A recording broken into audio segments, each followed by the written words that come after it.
Hi there, friends. Piper wants us to say hi again. Hi, Piper. Piper, what are you going to say to them today? Are we going to do an exciting art activity?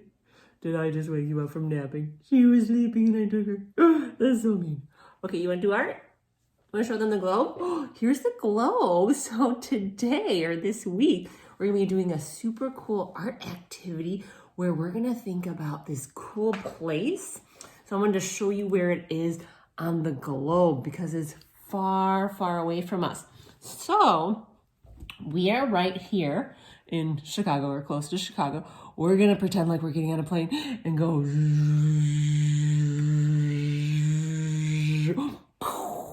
And we're landing all the way down here below the equator in Indonesia. Okay, so I looked it up. It would take us 19 hours on a plane to get there. So that's far away. It's pretty much on the other side of the earth from us.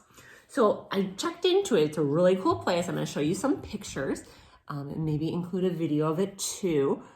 But what I want you to know just quickly is that it was a really run-down village, which means that things were falling apart, it wasn't taken care of, and it just wasn't a good place. So then a junior high principal thought, oh, we could make this a much better place if we add some color. So they turned it into a rainbow village. I mean, what could I love more than a rainbow village? And it is called Kampung Pelangi. I'm not totally sure if that's how you say that, but it's kind of fun to say, Kampung Pelangi. And what's cool, now that they made it into the rainbow village, lots of tourists come there to see how beautiful it is, which also helps the village to grow and become a better place to live and then also to visit. Obviously, right now, there's probably not a lot of people going there.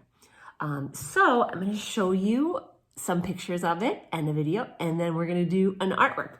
What you need for today, this week, is a piece of paper. I just have regular old computer printer paper. I would recommend a black marker. A Sharpie is great. I like this one because it has a little bit thinner tip. And a pencil if you want. Okay, and then we're going to have some other materials, but not until later.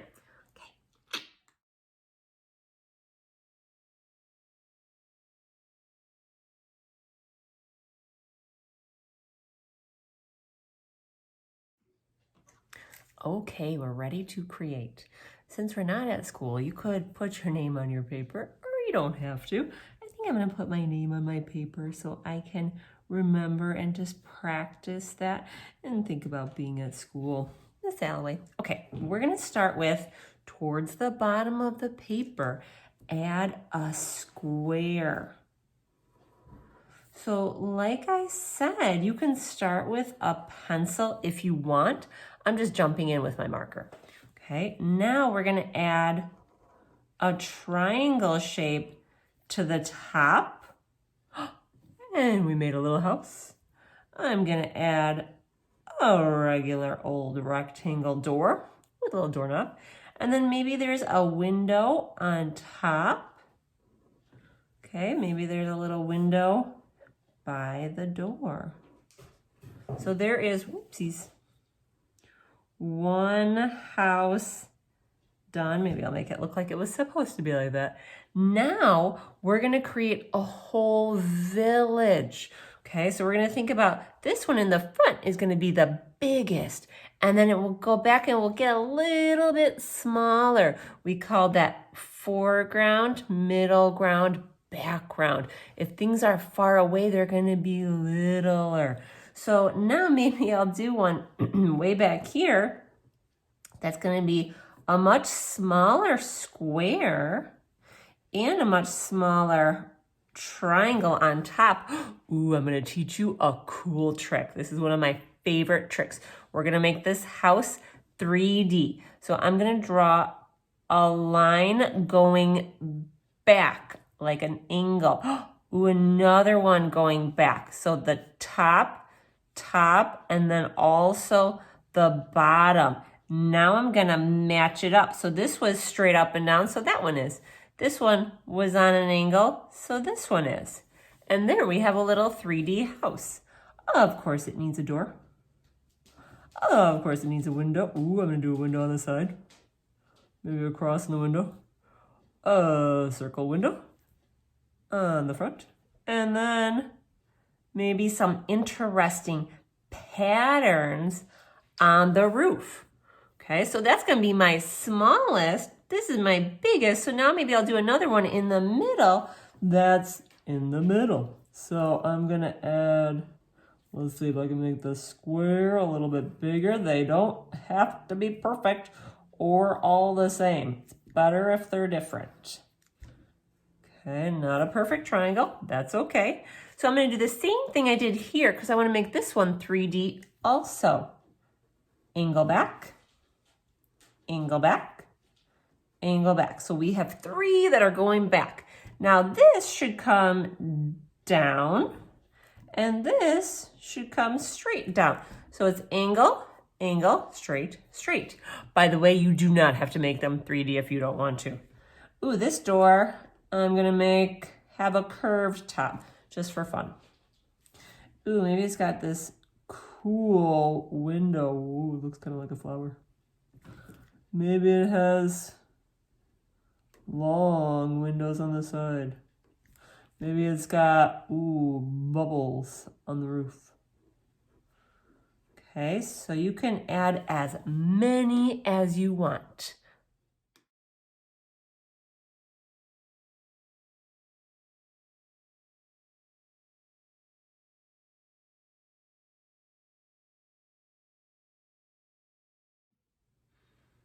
Okay, so now you can see that I drew a bunch of houses. Let's count. 1, 2, 3, 4, 5, 6, 7. I could even add more. This is an 8th, but it's running off. Just wanted to include the fact that sometimes things are not perfectly on the paper. And then I decided this one towards the bottom, I wanted it to be 3D also. I forgot to add a roof. I could think of different kinds of lines for my rooftop or shapes. I think I'll do wavy lines. Ooh, maybe wavy, zigzag, wavy, zigzag. Patterns are always good. I like to always add a little window on the side. Now we're thinking about this rainbow village and it kind of looks like it's on a hill. So I'm adding a line behind these to show that these are on this piece of land. Okay, these are a little further away. So I'm gonna go, ooh, wavy line, stop, ooh, wavy line, stop, because it can't go through the house. The house is in front of it. Stop. Same thing up here. Jump, jump, jump. Okay, and then I have my beautiful Rainbow Village start, my drawing. You could think of what time of day it is, morning, afternoon, nighttime. Maybe there's a sun coming up. That's what I'm gonna do. Behind that house with some sun rays. Okay, and then we're gonna add some color. Okay, time to add color, my favorite part. You can use whatever you have at home. Maybe you don't really have anything to color with and you just want to leave it like this, or use your marker to fill in some areas like we did in our Zentangle. That always works. Another option you might notice I have my markers. I also have my handy dandy bag of chalk. Since we have been using chalk for our paper marbling, I thought, ooh, that could be a fun thing. I can show you a different way you can use it that I just learned. So what I would recommend with the markers or whatever you're gonna use for the houses is use them and very carefully color. So you outline and then just draw lines to fill it in. Maybe think about, if I did that purple, maybe now I want to do this part. Oh no, that doesn't work. I found 2 markers in my box that do not work. That's no good. Do that little part orange. So I'm just gonna work on my skills. Every time you're doing an artwork, you are improving your skills because you are practicing. So the more practice, the better. Okay, so there I have that rooftop colored.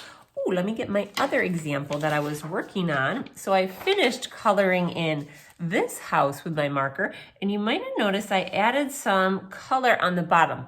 It's coming up a little bit, which I'll show you a trick for also. Ooh, maybe I'll do this part in the sun. So I can use the chalk and just color in. Okay, not too hard. Then I'm gonna use a paintbrush, or if you don't have a paintbrush, you could even just try to use your finger. I'll try that. And then oh, by the way, I need water too. So I'm just gonna get a little dip of water and then go over it. And the chalk, do you hear Piper playing? The chalk will kind of start to become like paint. It's pretty cool. Let me show you again in one of these other areas. So and I like to use the chalk just kind of on the side like this. Does not have to be perfectly filled in. That's the beautiful part of this piece of the process. I would probably do this last once I finish coloring everything in. But again, that's totally up to you. So that was green. I'm gonna go back over with a little yellow just to let those colors mix and blend, because that's always great. Use my finger to blend them. And then I'm gonna use my magical paintbrush, get it wet, and then paint over. Check it out. And then I can get the chalk to go right up to wherever the edge I'm painting up to needs to go.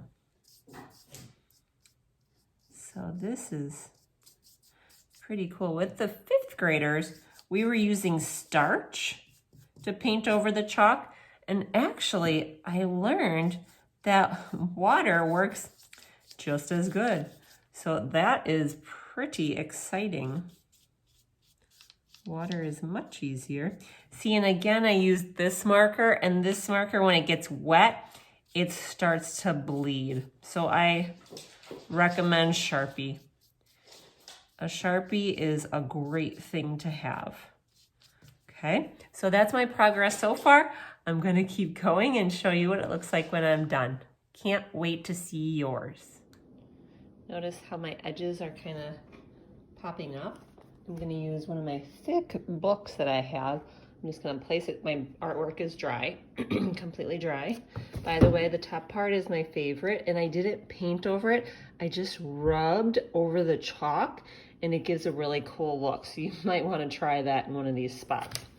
Now I'm gonna put my book over it and just let it sit for a couple hours to flatten it.